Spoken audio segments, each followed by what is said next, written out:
So we live a Christianity that satisfies the crowd but does not satisfy Christ. The world has told us our boundaries of evangelism, and we have believers hoarding gifts. We have believers hoarding power and hoarding doctrine in the confines of the church. So we won't go out and speak Jesus. We sing it on Sunday but won't live it on Monday. The world has scared us into limiting salvation here in these four walls only. This is for some of you who think the extent of our witness is in the four walls of the church. If you don't believe the words of Jude, maybe you'll believe the actions of the one you call Savior. Man, if we go to Matthew 9, it says, as Jesus passed on from there, he saw a man called Matthew sitting at the tax booth, and he said to him, follow me. Man, why did I bring you there? Man, because in the first century AD, man, Rome would occupy Jewish territory.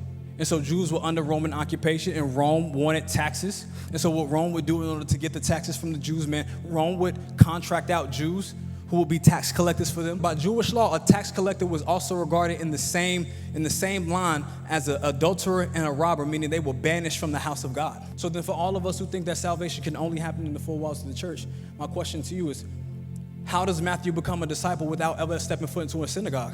How does Matthew, who is a tax collector, who was banned from the house of God, how does he become a disciple if he never stepped foot into a church? I'll tell you why. Since he was banned from the house of God, the God of the house came to him. Jesus was modeling for us what contending for the faith looked like. Man, these tax collectors were living very hopeless lives. They thought that because men would bar them from the house of God, that they would never be able to experience the love and the grace of God. But Jesus Christ, in his goodness and his kindness, he would foreshadow the veil being torn, and that the presence of God would no longer just reside in a house, but we would then become the temples of God. Man, we thank God for the salvations that happen in here, but they don't only happen in here. There will be many people who will never step foot into a church to find salvation, but because we carry the presence of the God of our salvation, because we are walking temples and walking synagogues, people who would never walk into the house of God can still meet the God of the house.